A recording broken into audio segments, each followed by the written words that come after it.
السلام علیکم۔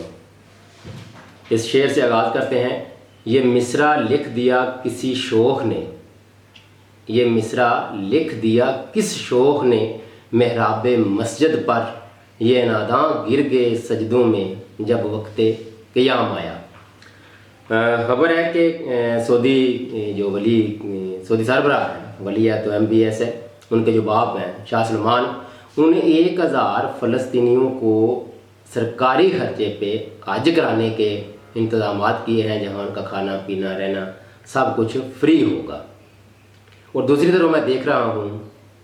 کہ ان کے امریکہ کے ساتھ اربوں ڈالر کے معاہدے، اور ایک طرف اسرائیل کی ظلم جبر بربریت اور وہ فلسطینیوں کی نسل کشی کر رہا ہے، اور دوسری طرف یہ عام فلسطینیوں کو 1000 فلسطینیوں کو حج کروائیں گے۔ کیا اس موقع پر یہ عالم اسلام کی بدقسمتی کہ ان کے پاس تمام تر وسائل کے ہوتے ہوئے بھی یہ صرف اپنے آپ کو عبادات کی حد تک محدود کیے ہوئے ہیں، اور وہ جو اللہ کا حکم ہے کہ اللہ کے راستے میں نکلو اور جہاد کرو، ظاہر ہے وہ جہاد ظلم بربریت فسطائیت کے خلاف ہی ہے، اسی کا حکم ہے، مگر بدقسمتی سے شاید ہی کوئی مسلمان، کوئی ایک بھی مسلمان ملک ہو جو اس ظلم بربریت اور فسطائیت پر عملی طور پر کچھ کر رہا ہو، سوائے اس کے کہ کچھ ممالک وہاں میڈیسن بھیج دیتے ہیں، کچھ خوراک بھیج دیتے ہیں، اور اس عالیہ جو فسطائیت اسرائیل نے برپا کی ہے وہاں تو اس کی بھی کسی کو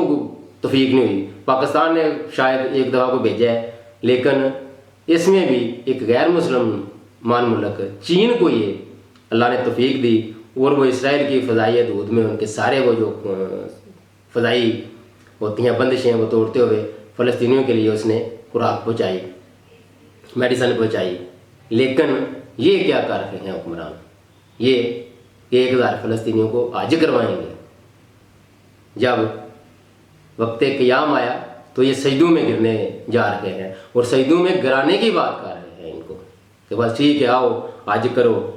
ادھر اللہ کرو اور واپس چلے جاؤ، واپس جاؤ گے پھر آپ کو فلسطین وہ اسرائیل ادھر اوپر سے بمباری کرے گا، مارے گا، آپ کی مال جان کا تحفظ کسی بھی مسلمان ملک یا بطور انسان کسی بھی عالمی ادارے یا طاقتور ملکوں کی کوئی اس میں کردار نہیں، سوائے کہ خوراک دے سکتے ہیں، کچھ میڈیسن دے سکتے ہیں، مگر ظالم کا ہاتھ بزور طاقت کوئی بھی نہیں روک سکتا۔ حالانکہ چاند ایک مسلمان ملک اگر اطاعت کر لیں تو روک بھی سکتے ہیں، کچھ بھی نہ کریں تو جو سعودی عرب میں 37 ممالک کی جو افواج بنائی ہے، جن کے سربراہ ہمارے جاننے کی باتیں جانے دو والے پوسٹر لگواتے تھے، جنرل ریل شریف صاحب، وہ اسی فوج کے سربراہ ہیں اور بالکل مسائے میں ہیں، لیکن نہیں، وہ ایک چھوٹا سا ملک۔ وجہ کہ یہ مصرع لکھ دیا کس شوخ نے، محراب مسجد پر یہ ناداں گر گئے سجدوں میں جب وقت قیام آیا۔ یہ حالی ہاتھ اٹھا کے دعائیں مانگنے کے حد تک آج کا مسلمان رہ گیا ہے۔ عملی طور پر 0/0 = بگ 0۔ تو یہ حال ہے مسلمانوں کا، سارے جانتے ہیں، اور مجھے تو اس کا جو مجھے نظر آ رہا ہے وہ یہی ہے کہ آئندہ چند ماہ میں یا سال 2 سال کر لیں، وہی چند ماہ ہی بنیں گے نا، 20-24 ماہ بن جائیں گے، تو فلسطین شاید کاغذوں میں ہی رہ جائے، آن گراؤنڈ اس کی کوئی ریالٹی نہ رہے، یہ مجھے تو یہی نظر آ رہا ہے۔ دوسری طرف پاکستان میں ایک عجیب فضا قائم ہو رہی ہے، یہ کیا مقابلہ کیا جا رہا ہے آرمی چیف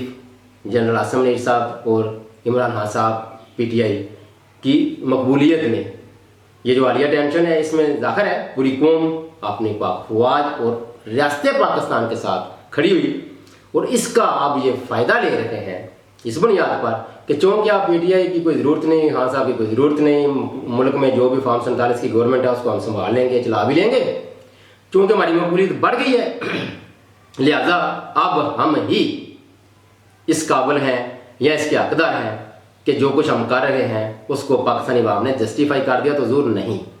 پہلی تو بات ہے کہ جو بھی دانشور یہ مقابلہ کر رہے ہیں تو حضور پرسنالٹی میں مقابلہ کیسا؟ مقابلہ تو سیاستدانوں میں ہوتا ہے مقبولیت کا، اور وہ بھی 5 سال میں صرف 1 دن کے لیے اس کی جو عملداری ہوتی ہے، جب الیکشن ہوتا ہے تو وہ جس کی مقبولیت ہوتی ہے عوام اس کو ووٹ دیتے ہیں، بات ختم، اس کے بعد سیاستدان جانے، سیاستدان کا کام جانے سیاستدانوں کا، ہاں صاحب اور اس پہ نکال بھی دیں تو کسی بھی سیاستدان کا مقابلہ اپنی لا انفورسمنٹ ایجنسیوں کے ساتھ مقبولیت کا کیسا؟ میرے نزدیک یہ انتہائی بھی ہوگی ہے کہ اگر آپ مقبولیت کا موازنہ سیاستدانوں کے ساتھ اپنا کرتے ہیں، بنتا ہی نہیں ہے۔ آج جنگ لگ جائے، جس طرح ابھی حالیہ دنوں میں یہ چند دن ہوئے ہیں ابھی، تو اس ٹینشن میں آپ نے دیکھ لیا ہے کہ کس کی مقبولیت تھی، کیونکہ وہاں آپ کی ہی مقبولیت بنتی تھی، اندرونی اختلاف اپنی جگہ، وہاں آپ نے ہی مقبول ہونا تھا، وہاں عوام نے آپ کے ہی پیچھے کھڑا ہونا تھا۔ تو اس کا مطلب یہ نہیں کہ باقی جو آپ کے غیرانی کام ہے ان کو کوئی جسٹیفائی عوام نے کر دیا، ایسا بالکل نہیں۔ اور نہ ہی جب ایک سیاستدان مقبولیت حاصل کرتا ہے یا وہ الیکشن جیت کر آتا ہے تو اس کا یہ مطلب ہے کہ وہ آ کے کوئی لا انفورسمنٹ ایجنسی یا ان کے جو ادارے ہیں، فوج ہے، رینجر ہے، باقی ریاستی ادارے ہیں، ان کو کوئی دبا لے، نہیں، ایسا بالکل نہیں ہے۔ اپنا اپنا آئین میں جو کام دیا ہے آپ نے وہ کرنا ہے۔